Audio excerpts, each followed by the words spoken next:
英国航母编队舰艇在黑海挑衅后，接着要来南海撒野，中国会开火警告吗？英国外交大臣表示，英国军舰在黑海遭俄罗斯开火警告事件，并不影响航母编队前往南海的计划，希望中国不应该为此感到紧张。英国真要在南海对中国领海进行挑衅吗？中国军队的态度可能比俄罗斯军队更强硬，后果会有多严重？我们有请曹卫东老师为大家解读一下。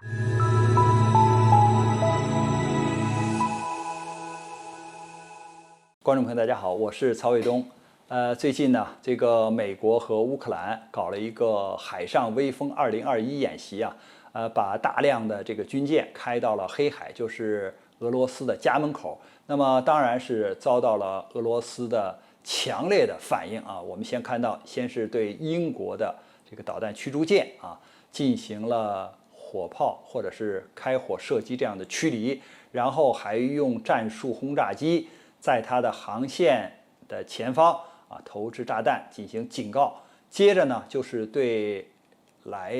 这个靠近它领海的这个荷兰的护卫舰进行了这种飞机的模拟的攻击，那么进行警告。同时呢，还在这个区域的外边，也就是黑海的外边，地中海进行了相关的军事演习，警告北约和美国。那么这艘英国的4-5型的这个护卫舰呢，它实际上是英国伊丽莎白女皇号这个航母编队的重要一员，因为它要担负这个编队的防空的任务。那这个现在参加黑海演习，只是它伊丽莎白女皇航母编队的第一站和前面的演习，因为伊丽莎白女皇号这个航母编队啊，它是一个拼凑的航母编队。因为它的飞机不够，所以呢是租用的或者是借用的美国海军陆战队的 F-35B 这样的战机，这样呢才能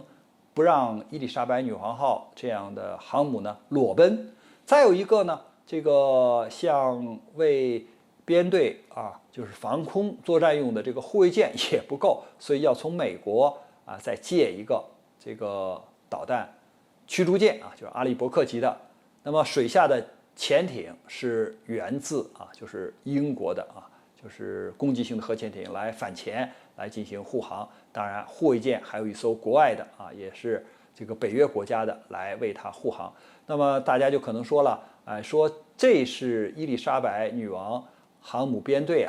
到就是因为它从欧洲方向大西洋方向过来嘛，所以第一站到了黑海，就是来威慑俄罗斯，来显示北约的这种军事力量。它这一趟下来要大约1年的时间就是从出航到返航大约是接近1年的时间。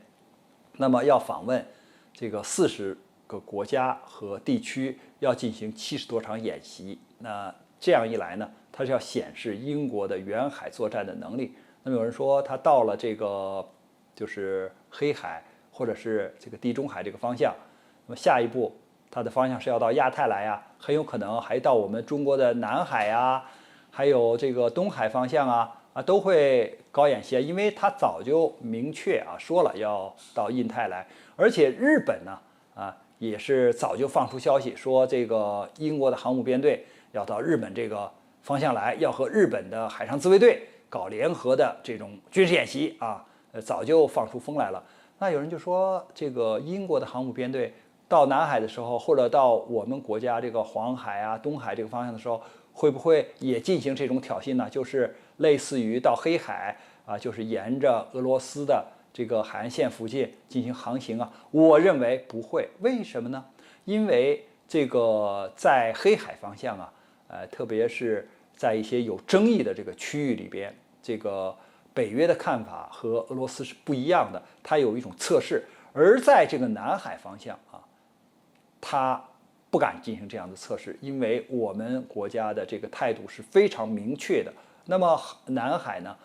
它又是一个公共的海域，它非常宽。那你要是有意识的贴近我们的岛屿或者领海线进行航行，这就是一个挑衅性的行动那我们跟这个俄罗斯可不一样那我们岸上有导弹瞄着它，我们有陆基的这个飞机瞄着它，我们有水下的潜艇，有水面的舰艇在守卫着我们国家的领海领空啊，他要是进行这种挑衅的话，一个可能遭到的这种损失是严重的，而且是破坏两国的关系。为了这么一趟显示实力，就和中国把关系搞僵，就进行这种挑衅性的行动，我想他没这个胆子，也没这个能力，因为你这个编队都是凑起来的。所以我认为这次他到印太的时候，他不敢像在黑海那么猖狂，但是呢，他是要为美国站台，要和美国呢一唱一和的到这个区域里边来兴风作浪。关于这个话题呢，我们今天就聊到这儿，感谢大家关注本栏目，我们下期节目再见。